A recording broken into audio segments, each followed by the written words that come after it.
Who are you? എന്താ പറഞ്ഞ്? ദൈവത്തിന്റെ ദൂതന് അറിയില്ലേ ഇത് യാക്കോബാണെന്ന്? അറിയാമോ ഇല്ലയോ? അറിയാം. ദൈവത്തിന്റെ ദൂതൻ അറിയാം ഇത് യാക്കോബാണെന്ന്. എങ്കിലും ദൈവത്തിന്റെ ദൂതൻ ചോദിക്കുക, നീ ആരാ? യാക്കോബ് പറഞ്ഞത് എന്താ പറഞ്ഞേ? എന്തുകൊണ്ട് അങ്ങനെ ചോദിക്കാൻ കാരണം? കാലങ്ങൾ, ഞാനങ്ങ് പറയുക അല്ലെ, സമയം. കാലങ്ങൾക്ക് മുമ്പ് ഈ യാക്കോബ് അപ്പന്റെ സന്നിധിയിൽ ഇതുപോലെ അനുഗ്രഹത്തിന് യാചിച്ചു. ഓർമ്മയുണ്ടോ? അപ്പനാര? യാക്കോബിന്റെ അപ്പനാര? ഇസ്ഹാക്ക്. ഇസ്ഹാക്കിന് 2 മക്കള്, യാക്കോബും യേശാവും. അതുകൊണ്ട് കാലങ്ങൾക്ക് മുമ്പ് ഇസ്ഹാക്കിന്റെ മുമ്പിൽ ഈ യാക്കോബ് അനുഗ്രഹം യാചിച്ചു. അപ്പാ, എന്നെ അനുഗ്രഹിക്കണം. അപ്പൻ ആ ശബ്ദം കേട്ടോണ്ട് പറയുക, നിന്റെ ശബ്ദം കേട്ടിട്ട് യാക്കോബിനെ പോലെയും നിന്നെ തഴുകി നോക്കി. കാരണം കാഴ്ചയില്ല ഇസ്ഹാക്കിന്. തഴുകി നോക്കിയപ്പോൾ യേശാവിനെ പോലെയുമാണ്. ഉടനെ യാക്കോബ് പറഞ്ഞ ആരാ? അപ്പന് ഇസ്ഹാക്കിന് ആരെ അനുഗ്രഹിക്കാനാ കാത്തു നിൽക്കുന്നേ? യേശാവിനെ അനുഗ്രഹിക്കാനാ. യേശാവിന്റെ അനുഗ്രഹം യാക്കോബ് ഉപായത്തിലൂടെ തട്ടിയെടുക്കുക. കാലങ്ങൾക്ക് മുമ്പ് അപ്പന്റെ അടുക്കൽ അനുഗ്രഹത്തിനു വേണ്ടി യാചിച്ച യാക്കോബ് അന്ന് അപ്പൻ ചോദിച്ചു, നീ ആരാണ് എന്ന് ചോദിച്ചപ്പോൾ യാക്കോബ് അന്ന് പറയുക, അപ്പാ, ഞാൻ ആരാണ്? ഒന്ന് പറ. ഞാൻ ഏശാവാണപ്പാ. കാലങ്ങൾക്ക് മുമ്പ് അനുഗ്രഹത്തിനു വേണ്ടി യാചിച്ച യാക്കോബ് അന്ന് പേര് മാറ്റി പറഞ്ഞു, ഞാൻ ഏശാവാണ്, നീ എന്നെ അനുഗ്രഹിക്കണമെന്ന് പറഞ്ഞുകൊണ്ട് അപ്പനിൽ നിന്ന് അനുഗ്രഹം മേടിച്ചു.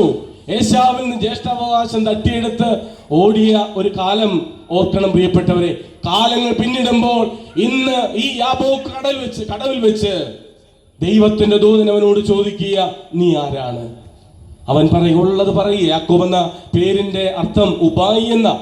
അവനുള്ളത് തുറന്നു പറയുക, ഞാൻ ഉപായിയാണ്, ഞാൻ യാക്കോബ് തന്നെയാണ്. എന്റെ അപ്പനെ കബളിപ്പിച്ചവനാണ്, എന്റെ ജ്യേഷ്ഠനെ ജ്യേഷ്ഠാവകാശം തട്ടിയെടുത്തവനാന്നുള്ള ഒരു ഉത്തമ ബോധ്യം ആ ദൈവസന്നിധിയിൽ ദൈവത്തിന്റെ ദൂതന്റെ മുമ്പാകെ ഏറ്റുപറയുന്ന ഒരു ഏറ്റുപറച്ചിൽ യാക്കോബിന്റെ ജീവിതത്തിൽ യാബോക്ക് കടത്തീരത്ത് കാണുവാനായിട്ട് കഴിയും. അവനും യാക്കോബും കടന്നു പോകുന്നത് സന്തോഷത്തോടെയാണ് കടന്നു പോകുന്നത്. പ്രിയപ്പെട്ടവരെ, മൂന്നാമതൊരു വ്യക്തി കൂടെ ഞാനൊന്ന് പറയട്ടെ. നോമ്പിന്റെ ഇടയിൽ, നോമ്പിന്റെ 4ാമത്തെ ഞായറാഴ്ചയിൽ വായിച്ചു കേൾക്കുന്ന ഒരു വ്യക്തിയാണ് കനാന്യ സ്ത്രീ. കനാന്യ സ്ത്രീയും യേശുതമ്പുരാന്റെ അടുക്കൽ വന്നു, എന്റെ മകളുടെ ഭൂതത്തെ നീ ഒന്ന് പുറത്താക്കണം. യേശുതമ്പുരാൻ പറഞ്ഞു, മക്കളുടെ അപ്പമെടുത്ത് നായ്ക്കുട്ടികൾ കൊടുക്കുന്നത് വിഹിതമല്ല. ഇത് കേട്ടുകൊണ്ട് സ്ത്രീ അങ്ങ് പോയോ? പോയോ ഇല്ലയോ?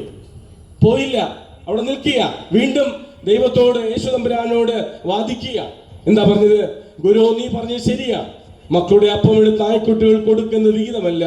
എങ്കിലും മേശയുടെ മുകളിൽ നിന്ന് വീഴുന്ന അപ്പക്കഷ്ണങ്ങൾ കൊണ്ടും നായ്ക്കുട്ടികൾ ജീവിക്കുന്നില്ലേ എന്ന് പറയുമ്പോൾ യേശുതമ്പുരാൻ പറയുന്നതാണ്, സ്ത്രീയെ, നിന്റെ വിശ്വാസം വലിയത്.